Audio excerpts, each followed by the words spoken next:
Bonjour à tous et bienvenue dans la première vidéo d'exercice corrigé sur les données structurées. Ma première question, c'est la suivante. Est-ce que le numéro de compte en banque d'une personne, c'est une donnée personnelle? Malheureusement, tu t'es trompé, le numéro de compte en banque d'une personne est bien une donnée personnelle. En effet, chaque personne a un numéro de compte en banque et on pourra donc retrouver l'identité précise d'une personne grâce à son numéro de compte en banque. Le numéro de compte en banque est donc bien une donnée personnelle. Deuxième question, l'identification d'une personne grâce à son numéro de compte en banque, est-ce que c'est une identification directe ou indirecte? Malheureusement, tu t'es trompé. L'identification d'une personne précise via son numéro de compte en banque, c'est une identification indirecte.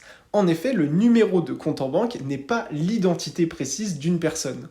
On va donc devoir retrouver le lien entre ce numéro de compte en banque et l'identité de la personne. On va pour cela utiliser une table de données, une base de données, qui va nous donner la correspondance entre le numéro de compte en banque et la personne. Nous devons donc passer par la base de données pour retrouver l'identité précise de la personne et l'identification est donc indirecte. Apprenons maintenant à créer un fichier CSV. Je vais te demander de créer une table en CSV avec trois descripteurs. Le prénom des personnes, le nom des personnes et leur date de naissance. Je te laisse réfléchir un petit peu à tout ça et on se retrouve juste après sur mon ordinateur pour voir ensemble comment il fallait faire.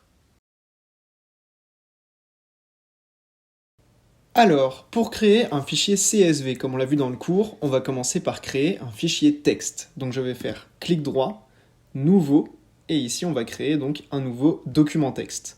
Ce document texte, on va pouvoir l'appeler collection, par exemple, puisque ce document va représenter une collection. Et sur la première ligne, comme je te l'ai dit dans le cours, on va commencer par noter les descripteurs. Donc la question nous demandait d'identifier des personnes avec leur nom, leur prénom et leur date de naissance. On aura donc trois descripteurs, qui est le nom, point virgule, le prénom, point virgule, et la date de naissance, comme ceci.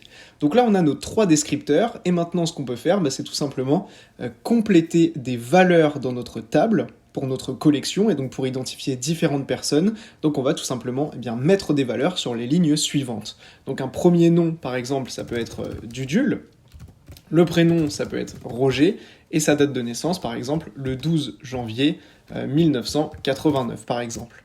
On va en donner un deuxième, et puis on va mettre une troisième personne, et voilà, on a notre collection avec nos trois descripteurs, et ensuite trois jeux de valeurs qui permettent d'identifier trois personnes dans ce cas-là. Donc ce que je vais faire, c'est que je vais enregistrer mon fichier, donc je l'ai enregistré, je le ferme, et maintenant, pour pouvoir travailler tout simplement sur cette collection, sur cette table, je vais devoir ouvrir un tableur. Et pour ça, souvent, ce qu'on utilise, c'est Excel.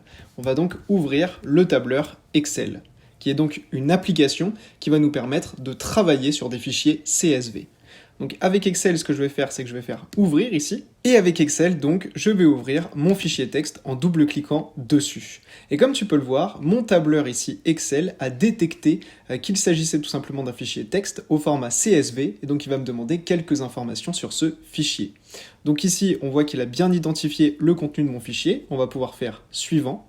Il me demande quels sont les séparateurs. Ici, il s'agit de point-virgule. Et donc, comme tu peux le voir, il comprend que le point-virgule sépare les différentes valeurs et les différents descripteurs. Il me les range donc dans un tableau comme ceci. Je fais suivant. Et ici, je vais pouvoir terminer et donc ouvrir mon fichier avec le tableur Excel. Et donc, du coup, je me retrouve ici, comme tu peux le voir, avec mon fichier. On a sur la première ligne les descripteurs et sur les lignes suivantes les différentes valeurs, exactement ce qu'on a vu dans le cours. Ce qu'il me dit ici, c'est que pour pouvoir continuer à utiliser un tableur, je dois enregistrer mon fichier au format CSV par exemple. Je vais donc pouvoir l'enregistrer sous et cette fois-ci passer au format CSV avec comme séparateur le point-virgule. Et je vais pouvoir enregistrer.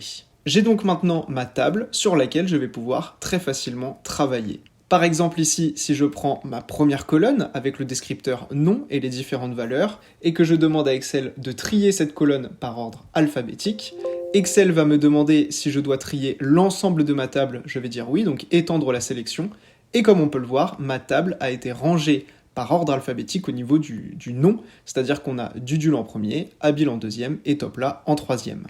On peut également faire ce tri au niveau du prénom. On a ici Roger, Camille, Enzo. Dans l'ordre alphabétique, ça donnerait Camille, Enzo, Roger. Je vais donc demander un tri par ordre alphabétique, comme ceci, en étendant la sélection. Et voilà, ma table a été triée par ordre alphabétique au niveau des prénoms. D'ailleurs, Excel va détecter automatiquement que si je sélectionne la date de naissance, ce que je vais vouloir faire, c'est un tri croissant ou décroissant, et c'est exactement ce qu'il va me proposer ici. On peut trier du plus ancien au plus récent, ou du plus récent au plus ancien. Prenons du plus ancien au plus récent, tac, en étendant la sélection, eh bien on voit que le tri s'est parfaitement effectué avec 1989, puis 1999, puis 2002, c'est exactement ce que je voulais. Et voilà, j'espère que cette vidéo d'exercice corrigé t'a plu, et je te dis à tout de suite dans la deuxième vidéo d'exercice corrigé. C'était Théo, ciao!